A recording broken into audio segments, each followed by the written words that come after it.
Hola, buenas noches. El tema de esta sesión es la teoría consensual discursiva de Robert Alexy. Mi nombre es María Fernanda Pardo y junto a mis compañeros Ricardo Orozco, Jean-Paul Arciniegas y Andrés Rodríguez vamos a explicar muy bien las características de este paradigma.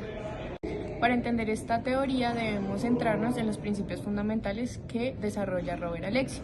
Él plantea en su teoría la racionalidad práctica, y esto es un concepto de razón práctica por medio de una teoría procesal. Va a incluir en esto la argumentación jurídica como la argumentación general o práctica. Los aspectos culturales, históricos y de la época de Robert Alexy cuando desarrolló esta teoría fueron en 1978 y su principal desarrollo se centró en la crítica hacia el modelo positivista de los anteriores autores de esta época. En esta teoría él plantea 3 libros a lo largo de su vida y se fundamentan en 3 teorías, que es la teoría de la argumentación jurídica, la teoría del concepto y validez del derecho y la teoría de los derechos fundamentales. Es para nosotros importante entender el concepto de derecho que tiene Robert Alexy frente a su teoría, y él plantea un modelo jurídico de reglas, principios y procedimientos. Para entenderlo muy bien, él plantea 2 sistemas jurídicos, el sistema de procedimientos y el sistema jurídico que está contemplado por normas. El sistema jurídico está dividido en 4 niveles. Primero, el discurso práctico general. Segundo, la creación del derecho. Tercero, el discurso jurídico. Y cuarto, el procedimiento judicial. El primero y el tercero están categorizados como procedimientos institucionalizados. Quiere decir que hay una normatividad y un proyecto legislativo como judicial para poderlos nacer a la vida jurídica. El primer nivel, que es el discurso práctico general, se caracteriza por la racionalidad de un discurso práctico.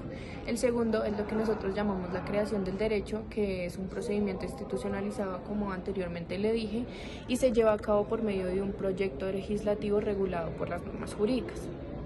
En tercer lugar está el discurso jurídico, que es la ciencia jurídica, lo que nosotros llamamos como dogmática, y resulta de las debilidades de la previsibilidad que tiene esta labor legislativa.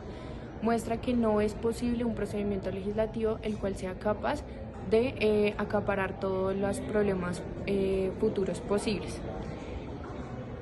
El cuarto es un procedimiento judicial. El proceso judicial, al igual que el legislativo, es un procedimiento institucionalizado, pues se encuentra regulado por normas jurídicas. Este sistema de procedimientos es completo y su carácter se determina a través de la vinculación del discurso, que fue el primer aspecto, la institución, que es el proyecto legislativo, de argumentación, que es lo que nosotros llamamos dogmática, y de decisión, que es el que acabo de explicar, el procedimiento judicial.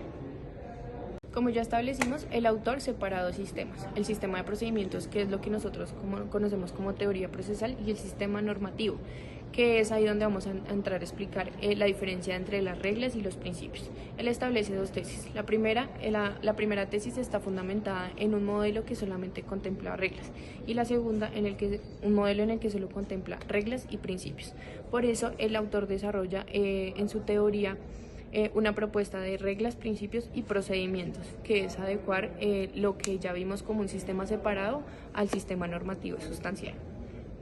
Uno de los postulados más importantes que hace el autor es establecer los principios como mandatos de optimización. Los principios son máximas que prescriben algo que, tanto desde un punto de vista jurídico como factual, existe una gran posibilidad de que se realice.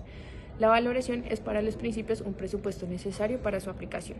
En cambio, las reglas tienen como objetivo un mandamiento objetivo, es decir, que las reglas son normas que se cumplen o no se cumplen.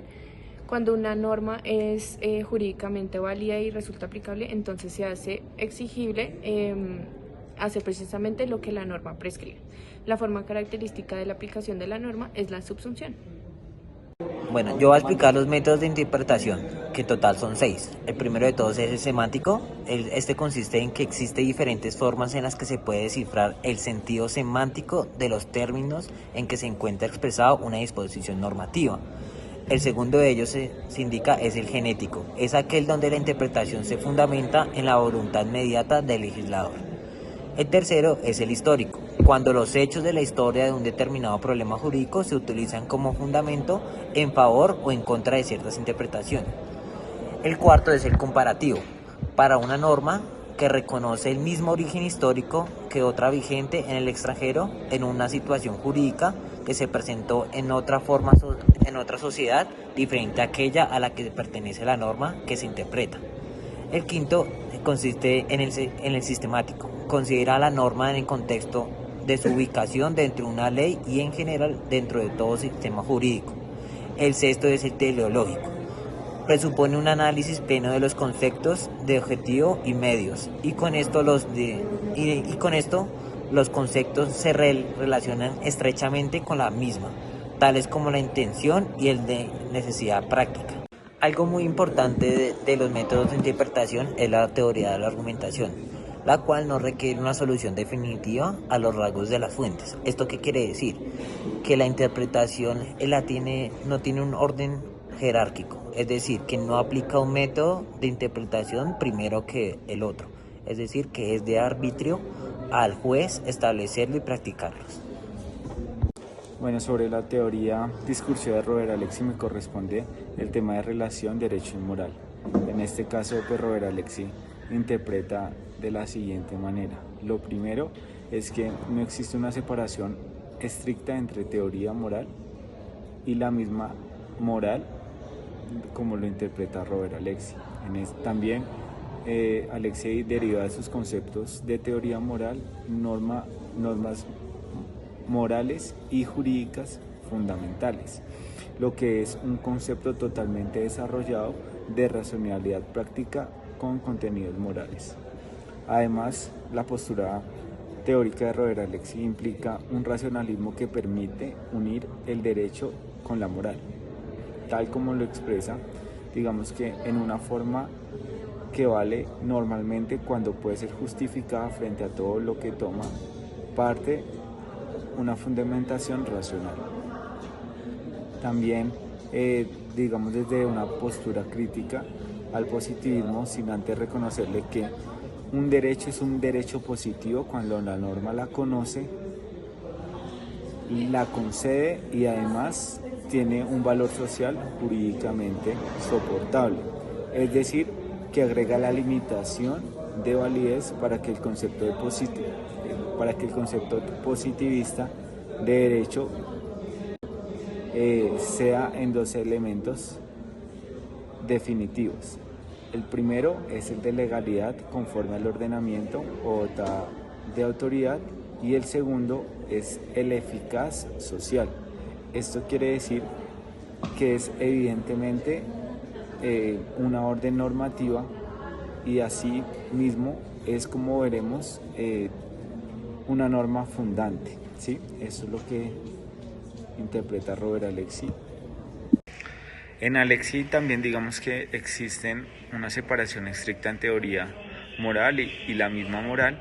En este caso, pues era como lo explicaba en la primera parte. Para él deriva de sus conceptos de teoría moral, normas morales y jurídicas fundamentales. De esta forma hace énfasis en que es por lo menos posible, probable o necesario en su concepto que esté totalmente desarrollado de racionalidad y además que tenga una práctica con contenidos morales. También admite que las ideas de autonomía y de universalidad que en las reglas específicas del discurso se expresan de alguna forma son ideas moralmente neutrales. La justificación interna estaría dada por el silogismo jurídico y la justificación lógico-eductiva, mientras que la justificación externa estaría dada por la sujeción a las leyes procesales, los cánones de la interpretación, la dogmática jurídica, los precedentes y los argumentos jurídicos especiales, desarrollando así una doctrina más acabada sobre el razonamiento judicial respecto a la previa doctrina del método jurídico para resolver casos más complejos que requieren de llevar a cabo valoraciones morales en algunos casos. La justificación interna estaría dada por el silogismo jurídico y la justificación lógico-deductiva, mientras que la justificación externa estaría dada por la sujeción a las leyes procesales, los cánones. Pero si es lo mismo, Mafi.